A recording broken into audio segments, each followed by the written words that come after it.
See, totalitarian philosophies and religions, which are mostly the Abrahamic faiths, the monotheistic Abrahamic faiths, as against Sanatan Dharma, are two contrarian philosophies. They do not meet anywhere. So, to say that they can coexist and to force them to live together when every ritual, every philosophy and in practical life is completely diagnostically opposite of each other, is frank utopia, and things don't work in utopian world. And the consequence of this attempt is that a lot of energy, a lot of money and a lot of resources are being needlessly spent on a wasteful strife. What are we achieving by this? As a civilized scientific nation, we should try to do the math. What are we achieving out of this perceived coexistence?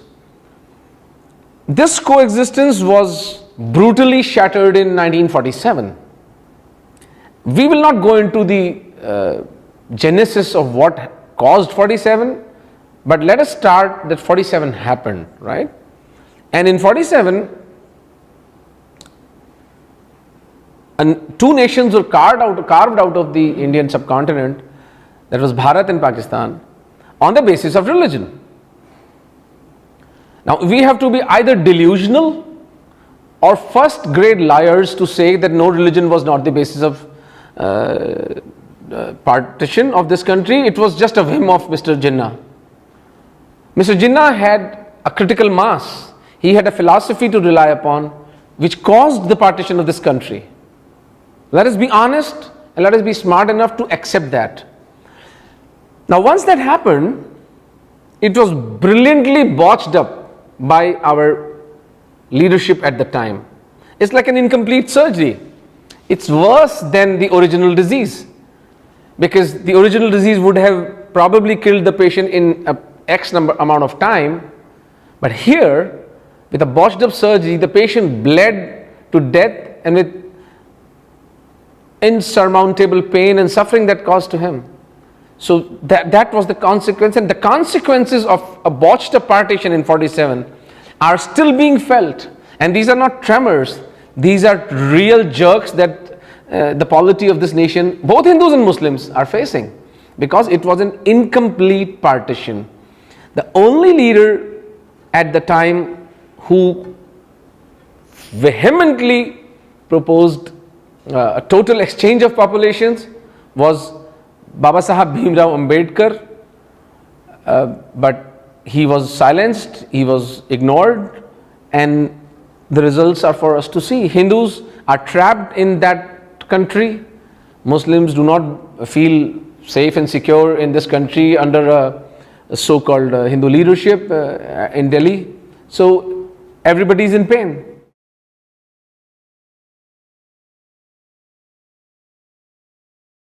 Partition was incomplete because there was no total exchange of population. It was premised on religion, right? Jinnah said that we are two different people and we can't coexist. Fair enough. You take your land and you take your people. You have no idea, sir, the amount of suffering Hindus have endured in the last 70 years in that country. They were 15% of that population. Now they are 1%. Somebody has to answer. Where have the Hindus gone? They have either been killed, they have either fled that country, or they have been converted. And the process is going on as we are talking here, sitting here right now. So this unfinished saga of a botched up partition, that the fruits are for everybody to see.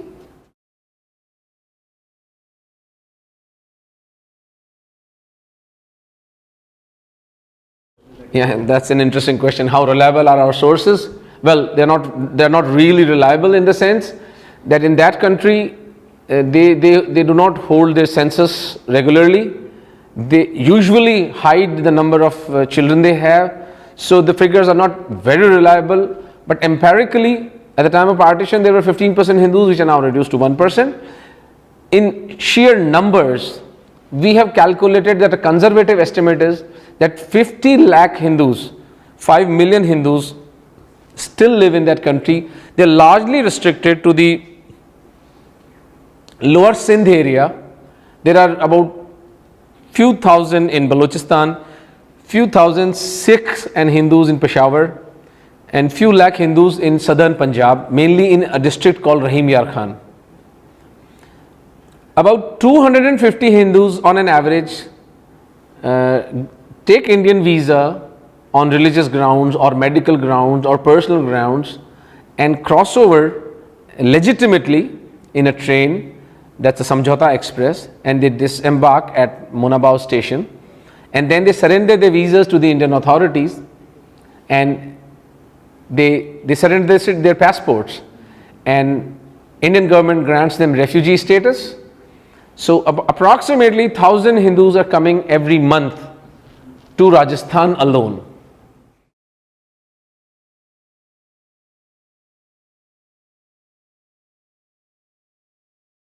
Yes, see, the thing is that out of these 5 million Hindus, about 1 million Hindus are rich.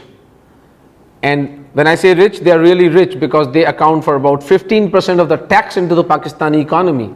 So less than 0.5% of Hindus account for 15% of tax of the Pakistani economy.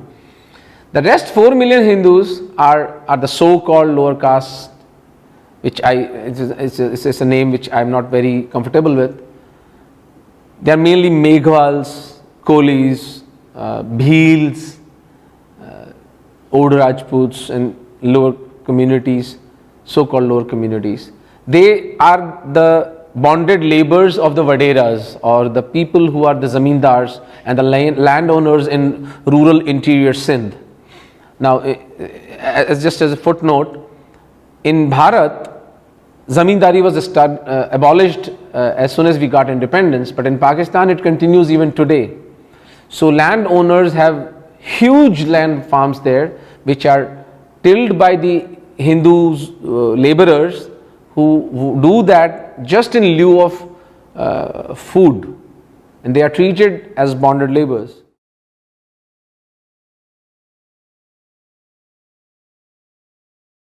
And that's a very complicated process for a poor Hindu, at least, because you have to understand the geography of that country. They live in Sindh, which is, and to the southern Sindh, which is closer to India, but they go to, the person sets out from his village, goes to Karachi or Hyderabad, whichever is near to his place. He takes a train to Islamabad, which is about 1,000 kilometers. Then he sits outside the Indian embassy for days and weeks on end and applying for Indian visa, which most of them don't get. And they have to pay a lot of money to the touts and the middlemen who are sitting there like vultures. And they give that money, and few of them get an Indian visa. So the number of visas is like 250 visas per week. And he has to do 6 or 7 such trips before he actually gets that visa. So it's an ordeal for a Pakistani Hindu to get an Indian visa, which we have tried to talk to the central government. They have tried to ease the norms, but the logistics itself is pretty complicated.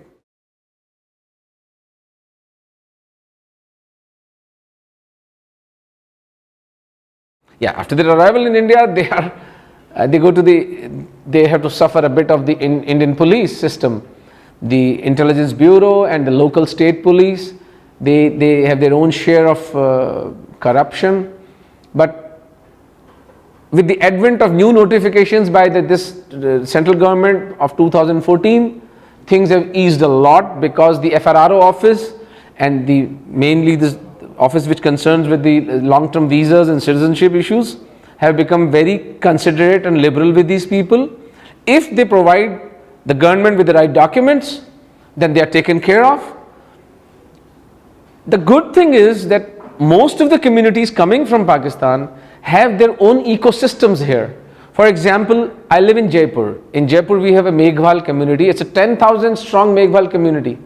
So any Meghwal who crosses over from Rahim Yar Khan legitimately is absorbed into that ecosystem provided he satisfies the government of the day. So that is what our organization Nimittekam is doing, to act as an interface between the government and these refugees. Because you have to understand that most of these people are uneducated, and whosoever are educated are also in Urdu. They do not read or write Hindi. It takes a good 2 years of time to make us make them learn Hindi and to write and to speak. So we do the necessary paperwork, we do the computer application of the LTVs and the citizenships, and the local collector then grants them the citizenship or the long-term visas as the individual case be.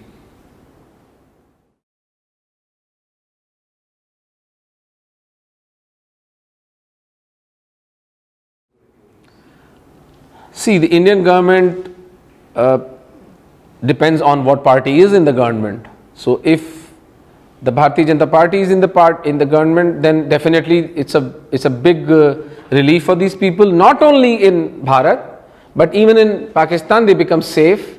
The atrocities on Hindus are significantly less when there is a more powerful government in the center instead of a leftist leaning other governments. Then it's a free for all, because the kafir in such societies is always at the receiving end. So this government did a major shift of the goalpost by putting it in the manifesto.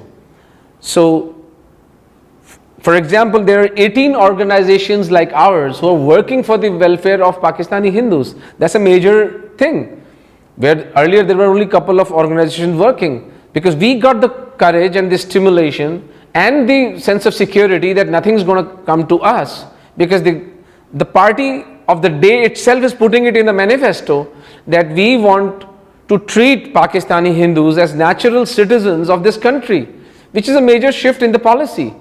And it has been meticulously followed through by the Home Ministry, the External Affairs Ministry, and the Prime Minister himself.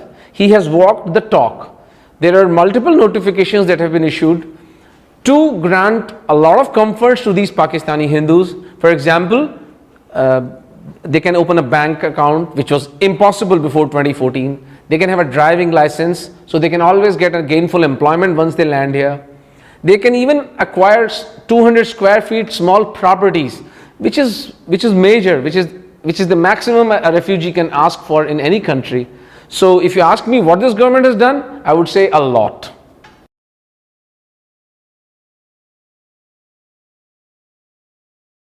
Nimittekam has been largely an organization funded by my colleague doctors. Me being a surgeon, I approached my friends who are rich doctors in Jaipur, and they were moved by the plight of Pakistani Hindus, as you will see in the video which I will share with you. आपका नाम क्या है?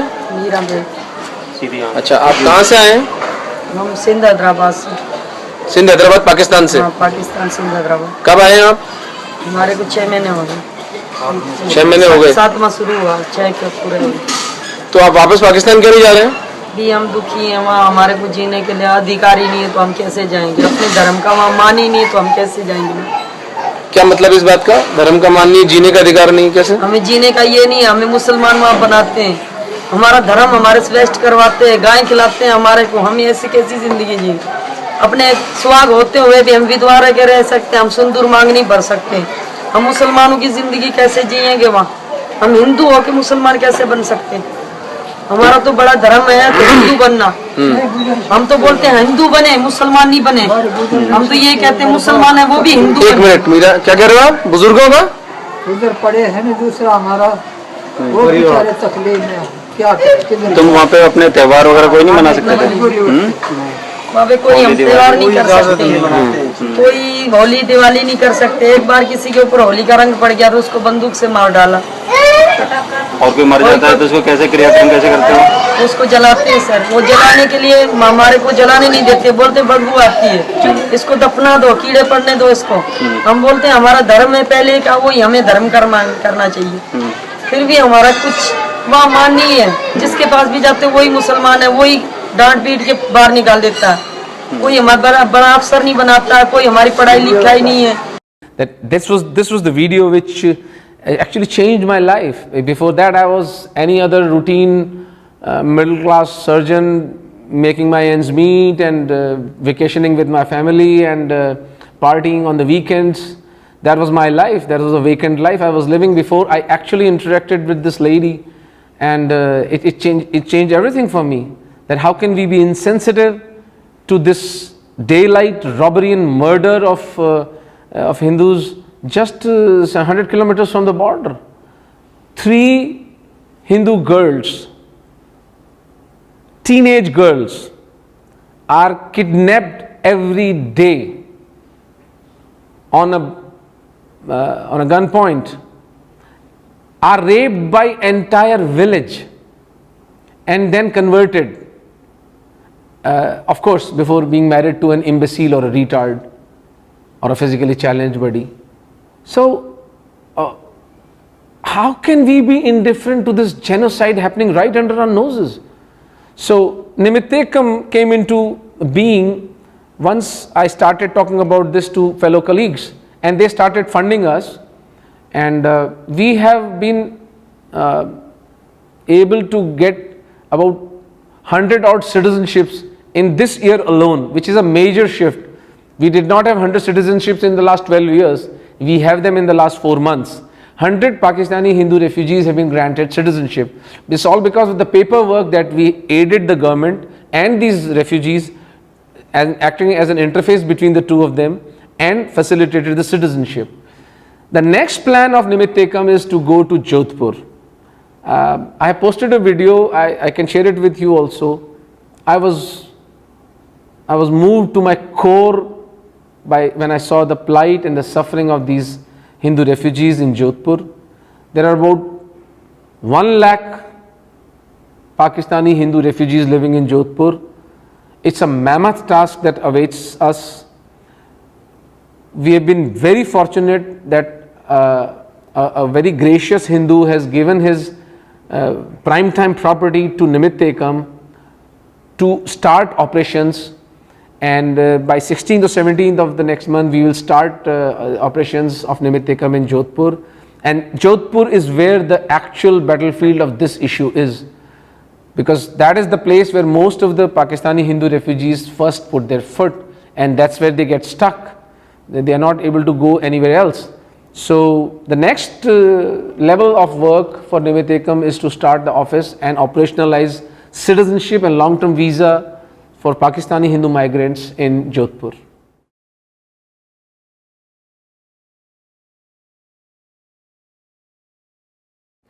See, as far as Hindus and Sikhs are concerned, Sikh population mainly resides in Peshawar, that's a northwest frontier province, and some in Punjab. So when they are migrating in few 20s and in dozens, but they mainly migrate into Punjab and Haryana. Sikhs do not live in Sindh, and in Rajasthan what we are facing is mainly the Dalit Hindu population, which are Meghwals, which are Bhils, Kolis, Malis, and these kind of people. Now that's as far as Sikh population is concerned. We just had one family of Sikhs coming to Jaipur. We took care of them and they are well settled now. To the second question, that why doesn't this issue get raised in UN? Well, this is because we have a completely apologetic, and if I may use the strong word, that blind Hindu leadership. Why did Hindus of Pakistan suffer like this for 7 decades? I mean, this is not something that is a secret. These are all official documents, they are on the net. Pakistan Human Rights Commission records are on the net. It's not something that I have created or you could have created. These are all official documents. So it's just, I would say, sloth, lethargy and lack of Purva Paksha of the Hindu leadership.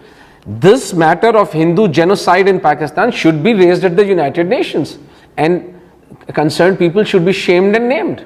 There is no doubt about that, because it's not as if it's a figure of imagination. These are living people living there. You come to Jaipur, there are people here in Karnavati, in Ahmedabad. you can go and meet them. These are the people who have left their homes. Who wants to leave his home? Who wants to leave his business? Who wants to leave his memories?